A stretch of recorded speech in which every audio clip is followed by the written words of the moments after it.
as we know in From, we definitely have not seen the last of her yet, so let's get started. The first times we've seen of her were in season 2 when it got revealed to us that Fatima was pregnant. We did not know at the time though it was not Ellis's kid or even a kid at all. But what was the strangest thing about it, Fatima's pregnancy, is that she is not able to even be pregnant. So it was a pretty major cause for concern. Also, Elgin has been having dreams or visions since season 2 as well, of the kimono lady haunting him as well. And at first I thought it was like a future version of Fatima that like has been decrepit or turned evil or something like that. But it turns out she was trying to get in contact with him for help. And it wasn't until season 3 when we see Fatima starts to eat rotten food to satiate her appetite. We see that she rejects normal food when she tries to eat it, and the only thing that she enjoys eating is the rotten food. And a little later in the season, when we see Akasa arrive, she accidentally kills a colony house member in that episode. And Fatima, later on, she starts to eat the blood out of her body, and I think that's the first time she does that. And it was a little bit weird, because if that's a normal baby wouldn't,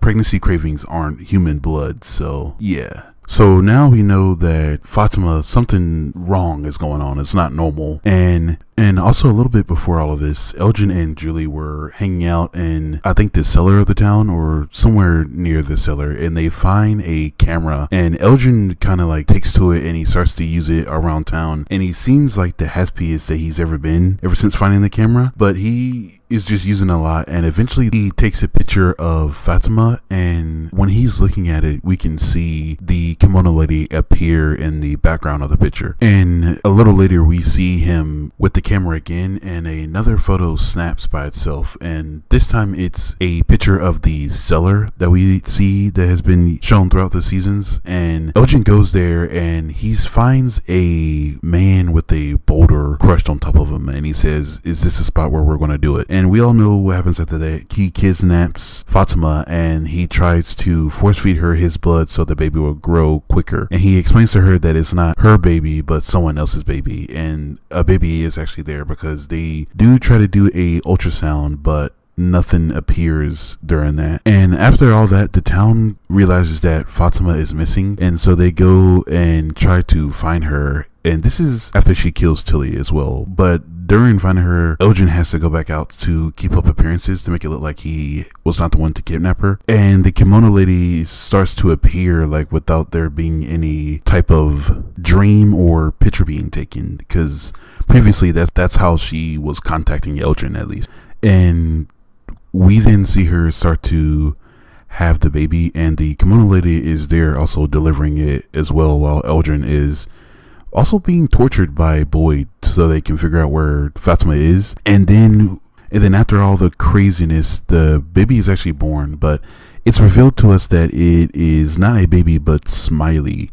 And we also figure out here that they are immortal and they sacrifice their children to the town, but that's not the point of this video.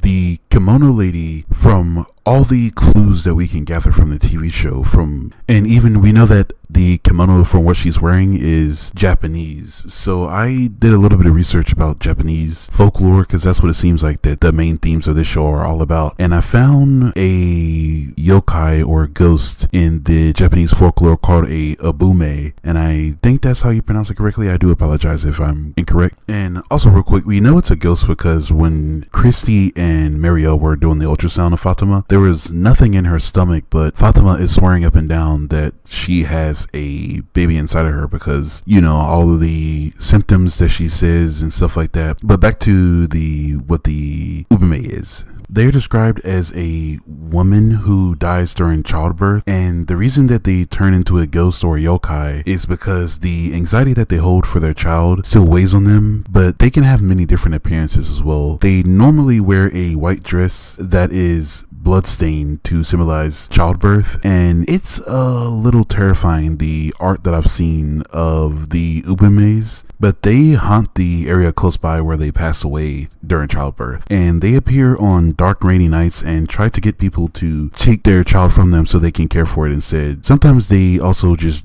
disappear into the water that they are in as well. And if someone does take the child from her, the child grows into a giant boulder that eventually kills the person that took the child. And we can see that here in this scene when Elgin goes to the cellar after the picture is being taken. We can see this man here and the boulder is on top of him, crushing him. So maybe this is exactly a Ubume, the kimono lady. Also, it says sometimes Ubume are found in bodies of water. But as for why she's still haunting the From Town, we have to assume that she was probably in a previous cycle or maybe something like that and was killed during childbirth. But we'll probably see her again. I have a feeling that the residents are going to start to really try to fight back against the monsters next season, and there probably will be a lot of deaths from the monster side. So she might be bringing the monsters back, or she might have a new role altogether. We don't really know. Or maybe she is one of the helpers, like I have been theorizing that the man in yellow is as well. She could not be the main entity, neither the man in yellow, but just one of the helpers for the main entity, because if she's the one to bring the monsters back, she probably wasn't the one to give them eternal life in the first place. But what do you all think about all this speculation and theories? Am I missing anything on her? And do you think she could be something else, possibly? Do you think she still has control over Elgin? Like, is he still going to try to go die hard for her and just do anything she tells him? Let me know below. We know that Ethan has mentioned this spider a couple of times in season 1, and we've seen many of drawings from Victor as well throughout the seasons, and it probably is a thing that drug away Sarah and Boyd. And as I said in my previous videos, the reason why I think they got pulled away is because they got too close to the Lake of Tears. But if that's not the case, then we definitely know it was protecting something, and honestly I'm surprised it did not just outright kill them. And we know from some of the videos that I have made as well that the show takes a lot from many different folklore and mythologies. So what can we take from that to hopefully figure out some more clues of what this giant spider could be or who? But as for spiders and how they are interpreted in various mythologies and folklore, there are many different interpretations across them all, but here are the ones that stood out the most to me. And the first from that would be from Norse mythology, and we were going to talk about the Norns. And I know they aren't spiders, but they are goddesses and weavers of fate. Their names of Erd, Verdandi, and Skold, and they live in a hall underneath the World Tree. And the World Tree is that big tree. It's named as Yggdrasil, and it's used to travel between the realms in Norse mythology and stuff like that. Kind of like how in From the Faraway Tree teleports you to random locations, but they each weave the tapestry of fate, and each string that we see on it represents a life. So I wanted to say, in the episode where we see Boyd and Sarah traveling to where all those spider webs are, we can see a bunch of spider webs, so maybe it could be more than one giant spider, but I personally think it's only one in the TV show. And we know the townspeople always end up at the town no matter what. We even see Tabitha escape and wind up back there, and we know that they have had past lives stuck in the town. So maybe that giant spider is weaving their fates like the Norns are, but keeping them in the town and not letting them escape and stuff like that. And that's why all of their past lives, they always wind up back coming to the town. Or it could be weaving something else like a energy or something like that. I like to think of it as the townspeople emotions are being harvested in some way. And I've said this a couple of times in my previous videos, but I do think that that could be some type of case, because they are keeping the townspeople alive with that quickly healing factor that they have. And also the monsters don't really seem like to be worried about catching them when they're chasing after them. They just walk. But if they do turn out to be weaving the townspeople's fates and stuff like that, then I would have to assume that one of them is probably the main entity. And if it's only one of them, then it has to be the main entity. And also in Greek mythology, they have a similar group of people like the Norn, but they are called the Fates or the Morai. And they were 3 goddesses known by the names of Clotho, the spinner, Lachesis, the allotter, and Atropos, the inevitable. And I'm sorry if I said their names wrong. They ensured that every mortal being lived out their fates assigned to them by the universe. And they aren't spiders either, but much like the Norns we talked about, they control and spin fate. But quickly, let's take another look at Japanese folklore again. So after researching, I found a yokai called a Yorogumo, which is a giant spider spirit that changes themselves into a beautiful woman. It says their normal habitats are caves, forests, or houses, and we have all of those in From, especially the caves and the forests. Those are some major areas of where this spider could be at. And in English, their names mean golden orb weaver, but it says they see humans as nothing but insects to feed on, and also they are super skilled deceivers. But could the voice that Sarah hears be something like this? Maybe she's just trying to use Sarah at the moment before fully revealing herself to the town. And this could also be what Boyd and Sarah got pulled away by in season 2. And as to why it didn't kill them, I think the town doesn't want Boyd dead. As we see in season 3, they say that they want to just break Boyd. So that's why I'm thinking why the big old spider didn't take Boyd out and Sarah out. He might be being prepared for a grander scheme that might come up in a later season. And the Yoragumo can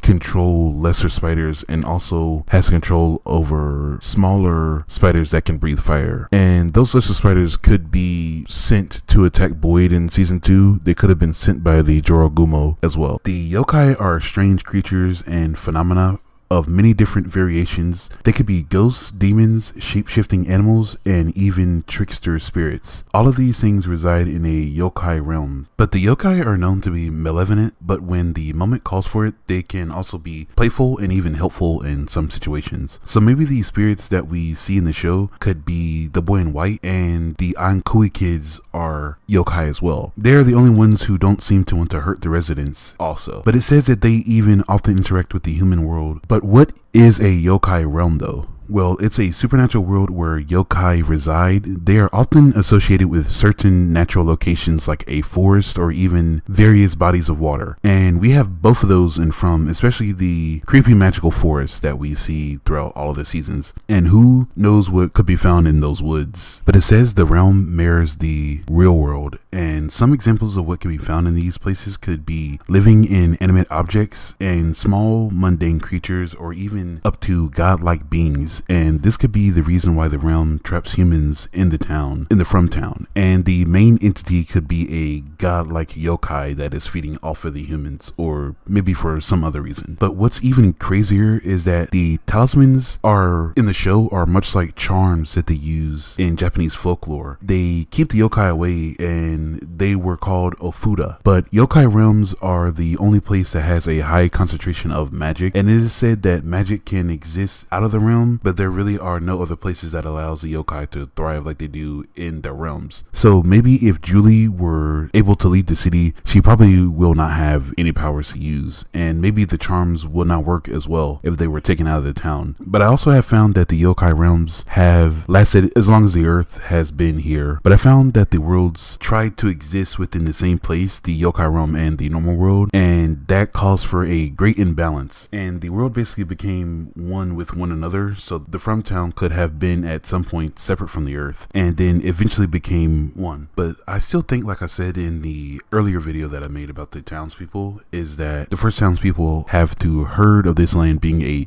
place of power, and that is what brought them to there. And as I said, the yokai realms are basically pure magic energy, so that is probably like the biggest seller point for them, and that's probably why they traveled on the boats to get there. And as of the yokai or monsters that we have seen in the realm so far, as I said in some other videos that I've made, there could be a ubume, which would be the kimono lady, and I was also speculating that there could be a yoragumo in the woods where Sarah and Boyd end up, and they are a spider yokai that has a female body, or maybe it's just a giant spider. During my research, I also found that not just Japanese yokai reside in a yokai realm and can be creatures and beings from all over, so maybe this just could be it. And possibly the monsters that hunt down the town at night could be a jinkiniki, but they normally reside in villages near humans. They don't really like human contact as well, so I think it's probably not them. We see in the show that the monsters very much enjoy talking to the humans because they enjoy messing with them and traumatizing them. So I was thinking that they could be the Gashu Dokoro, but they are big skeletons that eat humans. It says that they are starving as well, but it says that they eat anything that cross paths with them, and that they are only seen at 2 a.m. So a little closer to the night monsters that we see in From. But actually, I think that maybe the night monsters were pulled from a different folklore by the main entity and put into the yokai realm or the From town. And I know that there are a lot more connections to Japanese folklore in From, but let me know what you guys think and tell me what you find below. And also let me know what you guys think about this theory or speculation. And also thanks for watching. We are inching closer and closer to hitting 100 subs. So thank you all very much for the support. And if you enjoyed the video, don't forget to leave and like and also to subscribe. I'll see you all on the next one. Thanks for watching, everybody.